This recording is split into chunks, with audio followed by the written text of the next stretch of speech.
തിരക്കേറിയ നിമിഷങ്ങളെ അതിജീവിക്കുന്നതിന് വേണ്ടിയിട്ട് ഇടയ്ക്കൊക്കെ ഇതുപോലൊരു ട്രിപ്പൊക്കെ ആവാം അല്ലേ. അതുപോലെ ഞാനൊരു ട്രിപ്പ് പോയതാണ് ബാംഗ്ലൂരിലേക്ക്. അവിടുന്ന് നന്ദി ഹിൽസിലേക്കാണ് ഈ യാത്ര പോകുന്നത് കേട്ടോ. സൂര്യോദയം കാണാമെന്നൊക്കെ വിചാരിച്ച് 4 മണിയാവുമ്പോൾ എണീറ്റ് പോയതാണ്. പക്ഷെ അവിടെ എത്തുമ്പോൾ 7 മണിയായി. സൂര്യൻ നെറുകിലെത്താനായ സമയത്താണ് നമ്മൾ അവിടെ എത്തിയത്.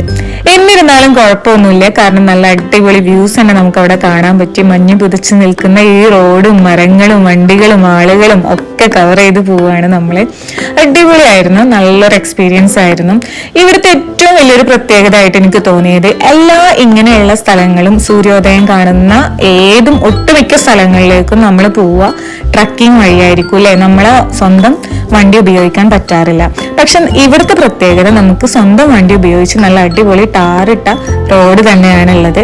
അങ്ങനെ പാർക്കിംഗ് വരെ ഒരു പാർക്കിംഗ് സ്പേസ് ഉണ്ട്. അവിടെ പാർക്ക് ചെയ്തതിന് ശേഷം പിന്നെ അവിടെ നിന്ന് ആ ഗേറ്റിൽ നിന്ന് നമുക്കൊരു 1 കിലോമീറ്റർ 1.5 കിലോമീറ്റർ ഒക്കെ ഉള്ളൂ. നമുക്ക് നടന്ന് കാഴ്ചകൾ കാണാം.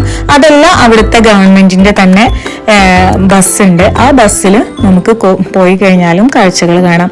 പക്ഷെ ആ ബസ്സിൽ പോകുമ്പോൾ ആ പാർക്കിംഗ് സ്ഥലത്ത് നിന്ന് നമ്മളെ പിക്ക് ചെയ്തിട്ട് ആ ഒരു വ്യൂ പോയിന്റിലാണ് കൊണ്ടു നിർത്തുക.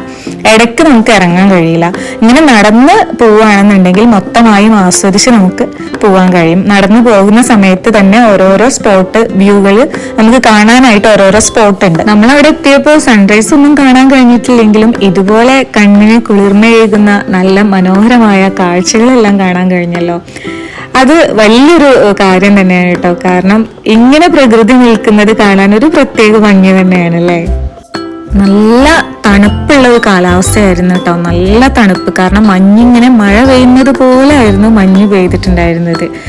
ഇതാണ് ആ വണ്ടി കേട്ടോ. ഈ വണ്ടിയിലാണ് നമ്മളെ കയറ്റി കൊണ്ടുപോകുന്നത്. അത് ഞങ്ങൾ എക്സ്പീരിയൻസ് ചെയ്യാൻ നിൽക്കാതിരുന്നത് വേറെ ഒന്നും കൊണ്ടല്ല, അധിക ദൂരമൊന്നും നമുക്ക് നടക്കാനില്ല, വളരെ കുറച്ച് നടക്കാനുള്ളൂ. അപ്പോൾ ആ സംഭവം നമുക്ക് നന്നായിട്ട് ആസ്വദിച്ച് നടക്കാമല്ലോ എന്ന് കരുതിയിട്ട് ഇതുപോലുള്ള സ്പോട്ടുകൾ ഇടയ്ക്കിടയ്ക്ക് ഉണ്ട് കേട്ടോ. അതൊക്കെ കയറി അവിടെയൊക്കെ നിന്നിട്ട് വ്യൂ ചെയ്തിട്ട് കണ്ടുകൊണ്ട് പോകാമല്ലോ എന്ന് കരുതിയിട്ടാണ് നമ്മൾ അങ്ങനെ പോയത്. ഇങ്ങനെ മരങ്ങളൊക്കെ ഇങ്ങനെ തണുത്ത് വിറച്ച് നിൽക്കുന്നത് കാണാനൊരു പ്രത്യേക ഭംഗിയാണ് അല്ലേ.